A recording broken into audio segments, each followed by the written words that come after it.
দেখে পানিতে ভাসমান কচুরিপানা বলে মনে হলেও এটি একটি কবর। অলৌকিকভাবে বছরের পর বছর খালের পানিতে এভাবেই ভেসে আছে কবরটি। এই ক্যানেলের ঘটনা, ডোজার গাড়ি যখন খুলছিল ডোজার বন্ধ হয়ে গেছিল, শূন্য কথা বন্ধ হয়ে গেছিল। প্রচুর ডোজার আল্লাহ হলে স্বপ্ন আইসেও, তারপরও চেষ্টা করছিল, পারে নাই। ডোজার খারাপ হয়ে গেছে, বাড়ি গেছে, ডোজার আলাও মারা গেছে, আর ছেলেও নাকি নষ্ট হয়েছে। তারপরও আবার স্বপ্নার পরও যে চেষ্টা করছিল ওই জন্য ওই ডুববেও না, যত পানি উঠেন না কেন, এইখানেও পানি উঠেবেন, তা দেখবেন ওইরকম ভাসি।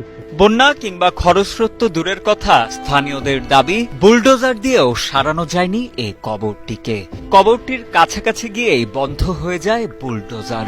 এমনকি বর্ষা মৌসুমে খালে পানি বাড়লেও কবরটিকে কখনো ডোবানো যায় না বলে দাবি তাদের। আর এই কবর দেখে যায় 10 টাকা খাইছি, এই কবরের ওসলে টাকা উঠিয়েও যে খাইছি, তাইও মারা গেছি।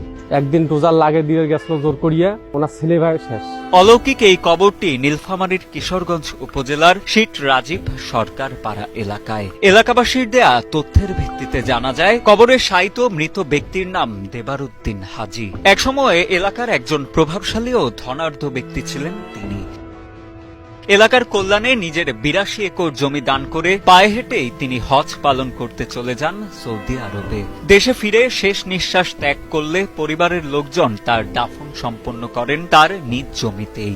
পরবর্তীতে 1984 সালে তিস্তা সেচ প্রকল্পের আওতায় খাল খনন করা হলে কবরটি পড়ে যায় খালের মাঝে। স্থানীয়রা জানান, সে সময় কবরটি স্থানান্তরের চেষ্টা করা হলেও ব্যর্থ হন সংশ্লিষ্টরা। সেই থেকে আজও কবরটি রয়ে গেছে খালের মাঝেই। বিস্ময়করভাবে খালের পানি বাড়লেও ভেসে থাকে কবরটি। আমরা যখন ছোটবেলায় এখানে গোসল করতাম, আমরা দেখতাম যে এই কবরটা ভেসে উঠছে একবারে। কবরের আশপাশে যে ঝাড় বা ইয়েগুলো আছে, ওগুলো সব কবরটা ভেসে ওঠে। আবার যখন মনে করেন পানি শুকিয়ে যায়, তখন কবরটা আর কি স্প্যাকে দাবি যায়। তাই এখন এই কবরের যে জায়গাটা আছে, কোনো পরিবর্তন হয় না, যে জায়গাটা আছে ওই জায়গাটায়। তাই এটা এখানে অনেকে অনেক বিষয় নিয়ে এখানে আসে এবং অনেক মিডিয়াও এখানে আসে করছে। মূলত উনি একজন ভালো মানুষ ছিল এবং অলৌকিকভাবে যেটা জানা যায়, উনি একসময় নাকি অন্য জগতে ছিল, পরবর্তীতে উনি একজন ভালো পর্যায়ে চলে আসেন এবং উনি একজন ভালো আল্লাহ হন।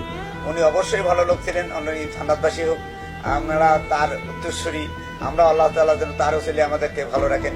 কবরে শায়িত দেবার হাজীর বংশধরেরা জানান, অত্যন্ত ধর্মপ্রাণ ও কামেল ব্যক্তি ছিলেন তিনি। কেউ কবরটির ক্ষতি করতে চাইলে স্বপ্নযোগে ভয় ভীতি প্রদর্শন ও ক্ষতি করার জনশ্রুতিও প্রচলিত আছে গ্রামটিতে। তাই কবরটির আশপাশে সচরাচর কেউ যান না বলেও জানান এলাকার অনেকে। এলে এটা গোড় থাক, তোমরা ছাড়ো, মাটি কাটা বাদ দাও, দেওয়ার পর পানি এলে ওটা ঢলকি যায়, পানি ছাড়ি দিলে পানি ভাসি, তো গোড় ভাঙ্গে না। উপাকে পাকে আমরা গোসল করি, কেন নামি না ক্ষতি হল যায় না, খারাপ মনে করে তার এক না ক্ষতি আছে হইবে। মোরে ভাই ওই পাইচা তুলি খাইছে, তাই একজন আজ কানা হয়ে গেছে, আমার নিজের মার কাটার।